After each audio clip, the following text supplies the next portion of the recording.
The following KTTC special event, Project Blizzard, is made possible by Hiller's Flooring America. Now, from KTTC, your weather authority, this is Project Blizzard. Thank you for joining us. I'm Nick Jansen, Chief Meteorologist for your Weather Authority team. Tonight, I will be joined by our entire team to bring you everything you need to know about winter weather. And I'm Ted Schmidt. First, for many who lived in the area a long time, who have been living here for a long time, when you think of harsh winter storms, one storm comes to mind, the blizzard and ice storm of Halloween 1991. Our Barrett Leone takes a look back into why this storm is so memorable. Ask any Minnesotan. Halloween 1991 is a day that lives in Midwestern infamy. Nobody here expected to get the storm that we had. It started innocently enough with rain, then it got cold, and rain turned to snow. And by the end of the weekend, thousands were without power. One person was dead. Trees were downed, roads closed, and Freeborn and Mower counties were declared disaster areas. It's been nearly 30 years since Mother Nature wreaked havoc across the state. Yet, the memories are easy to recall. A lot of us worked 2, 3, 4 days in a row, and then we sent people out to People's Co-op to help them because they got hit a lot harder than we did. Everything had ice on it. You had to bang the ice off to work on anything. Especially for those with the duty to restore power to thousands stuck in the cold darkness that Halloween night. Very eerie to hear the crackling of the branches falling. You basically freeze, kind of hunch your shoulders down, and you wait for everything to stop making noise. And you know then that you're in a bad place. It took 2 weeks, hundreds of linemen, and $2.5 million to fully restore power. Difficult to work, difficult to climb poles. We had to try to knock this ice off the wires to try to get them to come back up. Making the start of winter 1991 an unforgettable one. When a storm comes through, the linemen show up. For Project Blizzard, Barrett Leone, KTTC, your weather authority.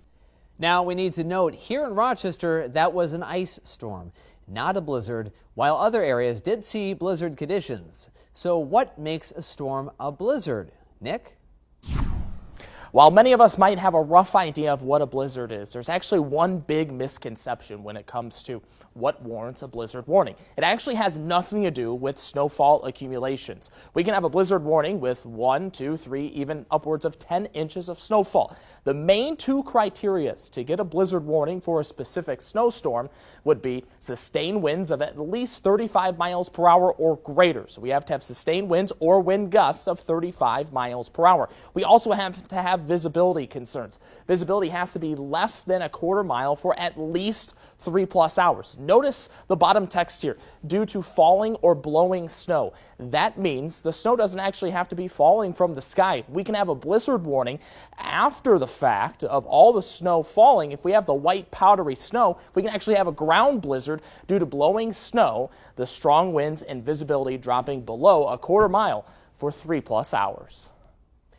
Some other huge storms in our archives include the first big snow of the season in December 2009. In total, the month saw more than 26 inches of snow, the 10th highest in our area's history. But it all started on December 8th, when blizzard warnings stretched the viewing area. Winds gusted up to 45 miles per hour as the snow continued to fall into the late evening hours. Visibility was reduced to near zero in many areas. Snowfall totals ranged from 9 to 15 inches across southeast Minnesota and northeast Iowa, but snow drifts measured close to 6 feet.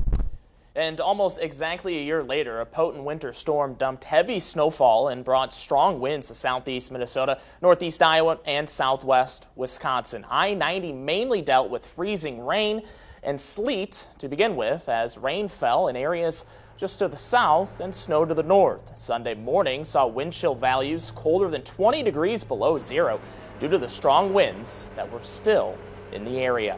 But we saw some big storms in the past few years as well. 2019 began with extreme cold, and then just a month later on February 23rd and 24th, southeastern Minnesota's most recent blizzard. KTTC's meteorologist Sarah Gannon looks back at this memorable storm. Sarah?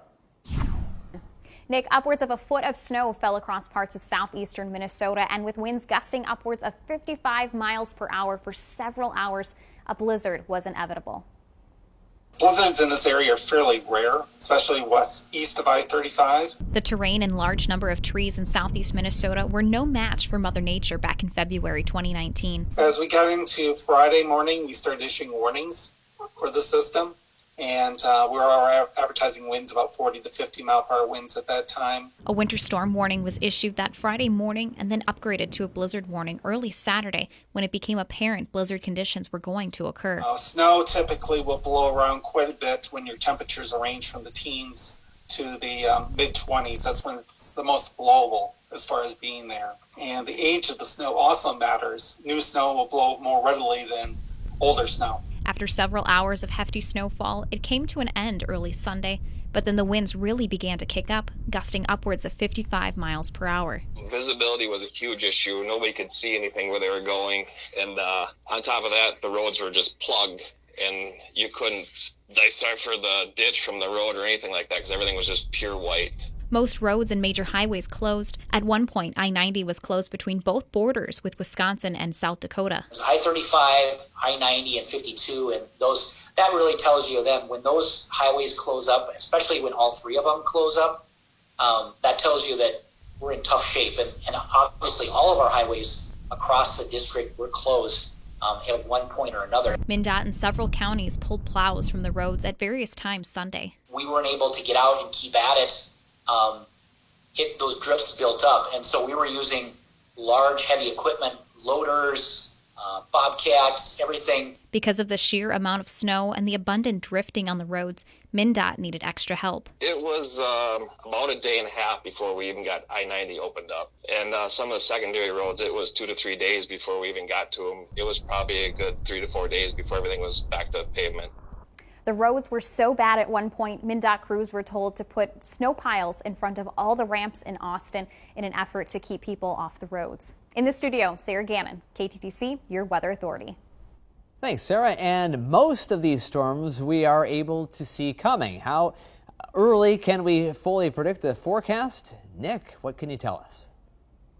With winter quickly approaching, I want to look into how we forecast for specific winter storms in the winter months. Now, about 6 to 8 days out from a potential snowstorm, we start to observe patterns in the forecast. We start to realize it's possible that we could potentially see some snowfall in the next 6 to 8 days, and that's 7-day extended forecast. As we start to move closer, 4 to 5 days out, our confidence begins to grow in the forecast. We start to realize it's likely or potentially not likely, and we kind of pinpoint the different track that a low pressure system could make. As we start to get closer, though, 2 to 3 days out, we start determining timing and impacts.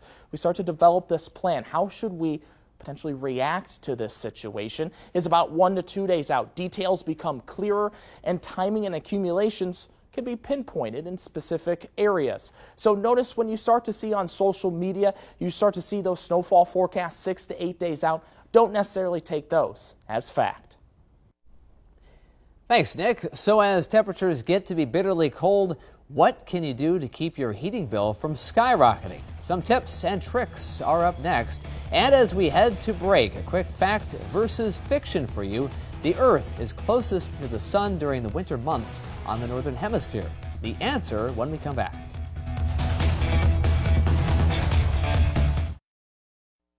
KTTC, your weather authority, with meteorologists Nick Jensen, Ted Schmidt, Sarah Gannon, and Amanda Morgan. KTTC Project Blizzard continues. Welcome back. A quick look at that fact versus fiction question. We asked if the Earth is closest to the sun during the winter months in the Northern Hemisphere. And if you guessed fact, you're right, because the Northern Hemisphere is tilted away from the sun. It allows for those colder temperatures during the winter. So what is the actual difference between the temperature and the wind chill? Ted is here to explain. Ted? The term wind chill refers to the impact of a cold wind on your flesh, on your skin, the exposed outer part of your body, and what happens to that skin when you lose your body heat, and then you have evaporative cooling on that. So first of all, your body is radiating heat at 98 degrees, but then you start losing some of that heat on a particularly cold day. You increase the wind speed, you lose more of that heat, and your body temperature drops even faster. Your exposed skin has a thin layer of moisture on it, and when you get that wind on that layer of moisture, you have evaporative cooling, and that further reduces your outer skin temperature and can cause some frostbite and some damage from that wind. So evaporation cools air, cools your skin, and can cause that frostbite. And in some of the very coldest days of winter, it can take 5, 10, 15 minutes for that frostbite to set in. Thanks, Ted. We have all felt some cold winters here, but what is the coldest? Well, in our area, the coldest temp is 45 degrees below zero in Zumbrota. Meanwhile, here in Rochester, our coldest temperature was 42 degrees below zero back in 1887. That's at the Rochester International Airport. It's a little warmer in Iowa, with Mason City's record being 32 below zero, but Decorah was seen as cold as 43 below. Let's hope we don't see any of these records this upcoming season. But when it gets to be that cold outside, it's important to stay warm and cozy in your home. At the same time, doing your best to be energy efficient and safe. Camaria Bray brings us some suggestions from a home appliance expert on ways to keep your home ready for winter. Nick, replacing old appliances and using LED lights are just a few suggestions from Peter Hasek of Haley Comfort System. Another big thing that can help save money is your furnace. Gas furnaces now are up to 98% efficient versus a lot of the older ones we see at 60, 70%. So replacing it out with something like that is a big increase. Hasek says if you have a hard time breathing with a dirty mask, it's the same with the dirty furnace filter. If you haven't changed your filter out, right, depending on what filter you have, you should be doing it from every 1 month to 6 months, maybe a year on some filters. Don't wait until all of a sudden your furnace has issues. But what happens if your furnace or your electricity goes out and you fear your pipes may freeze? Well, one solution is by letting your hot water run. By turning your hot water on and letting it run, you're running that warm water through your pipes, which is going to in turn heat those pipes up and not allow them to freeze over. One way to lower heat loss in your home is by sealing up your windows. All you need is scissors, a blow dryer, a wet sponge or towel, a tape measure, and a window installation kit. Use the wet towel to wipe around the edge of the window frame and let it dry. Then measure the area, but add an extra inch. Use that measurement to cut the length you need for the plastic wrap. Next, use a two-sided tape and then place the plastic along the tape and stretch it out to make sure it's tight. Then blow dry to make sure it's secure. And now you have insulated windows. And fireplaces. The crackle of the wood-burn ones or electric ones add heat and decor. But it's recommended to have a working fire detector and a carbon monoxide detector. Now let's move on to how you should shovel without hurting your back. Mayo Clinic says the first thing that you should do is either stretch or go for a walk for a few minutes. Then when you're ready to start shoveling, the first thing you need to do is make sure that your legs are hip width apart. And then as you start shoveling, make sure that the shovel is close to your body, not far apart. And remember not to pile your shovel with too much snow. As you're shoveling, you should bend with your knees. Well, I hope these tips help you have a safe winter. I'm Camaria Bray, KTTC, your Weather Authority. And your home isn't the only thing needing some prep before winter hits. What you need to know for your vehicle is up next. But first, did you know the 2018-2019 winter season was the snowiest on record for Rochester? We saw 86.8 inches of snow. One of the biggest issues in the winter is road conditions and making sure you can safely get where you need to be. And a huge part of that is preparing your vehicle for winter weather. Our Zach Fuller spoke with a local auto shop on how to do just that. When you're driving down the road this winter, it's going to be important that your car is up to speed in 3 key areas for good performance. What we're trying to look at right now is batteries, tires, making sure the antifreeze is good to go for winter so that they don't run into a no heat situation or the car doesn't freeze up either. The earlier you can get your vehicle looked at, the better, especially when it comes to batteries. Usually on average, batteries last about 5 years. A good battery will last 5 years for you. You really get what you pay for when it comes to batteries. Another thing to check ahead of the first snow, your tires. Tires are based on a measurement of 30 seconds of an inch. New tires come with about 12 30 seconds to 15 30 seconds. Coming into winter, you want to have at least 8 30 seconds of tread on the ground. And it's easy to check.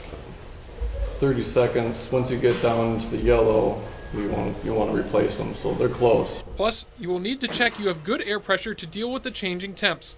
If it says 32 pounds, we're going to run those at about 36 right now, because as that temperature drops, that tire pressure is going to drop, and you don't want to be below that threshold of 32. That's when the vehicle performs the best. Antifreeze levels with clean coolant will also help you have a smooth ride this winter. But they can go to a parts store, they can check it on their own, or we can test it here. And we have a little tester. You dip into the antifreeze, you count the level of balls that raise up. It tells you how good the coolant is below zero. For Project Blizzard, I'm Zach Fuller, KTTC, your weather authority. So many Minnesotans have experienced plenty of these winter storms, but how much do they really know about the science behind it? We put some residents' knowledge to the test. And as we go to break, let's put yours to the test as well. True or false? Hypothermia is the leading cause of death in the U.S. for winter months. We'll be back. The answer in just 2 minutes. Welcome back. Before the break, we put your knowledge to the test, asking if hypothermia is the leading cause of death in the U.S. for the winter months. And as it turns out, that's fiction. Car crashes from road conditions are the leading cause, with 800 deaths each winter. Well, many of you may have actually gotten that question right, and although winter seems to be in our veins here in Minnesota and Iowa, some of you might not know as much about winter as you may think. So I went out to test your winter weather knowledge. Now that we know a little bit about winter weather, let's head around town and ask people some questions to test their winter weather knowledge. All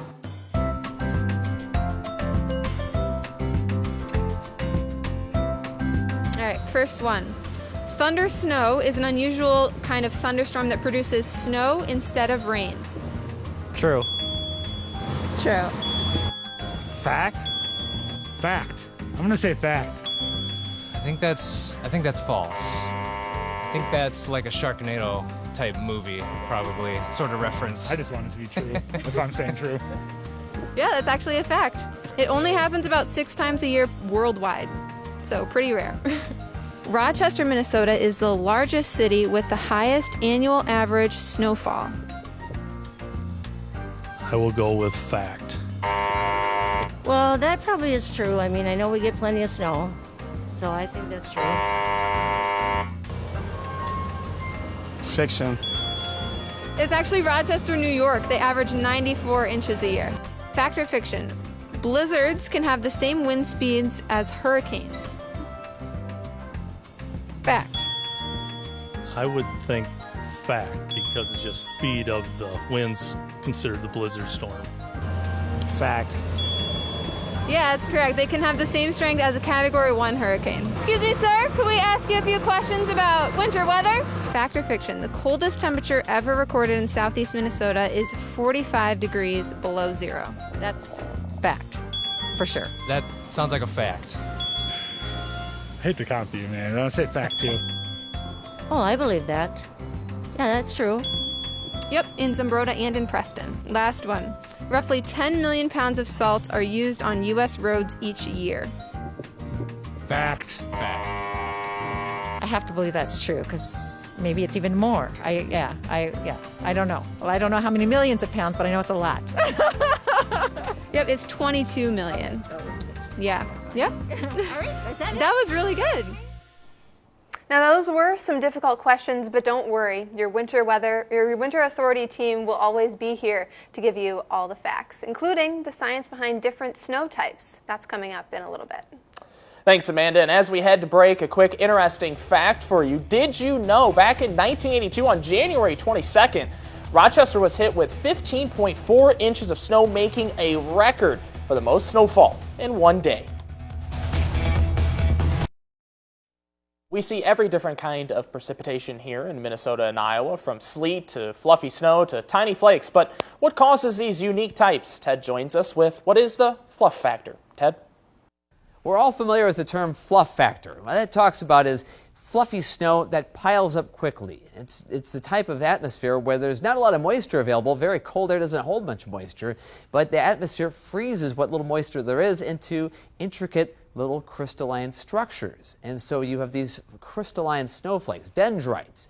They build up quickly, they pile up on the ground. Not a lot of moisture, but there's a lot of air between them because they are these little crystalline structures and they build up quickly. So fluffy snow builds up quickly and blows around easily. Contrast that with the shoulder season, the late fall, early winter events, and sometimes the late season events. There could be a lot of moisture available.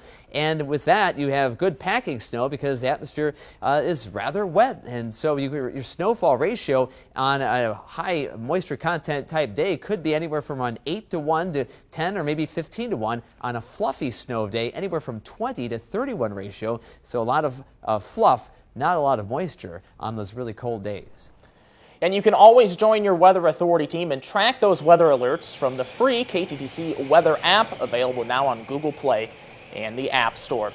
Rain, shine, or snow, we will be here to track the latest storms and severe weather on air and online. Thank you for joining us tonight for Project Blizzard. Have a good night.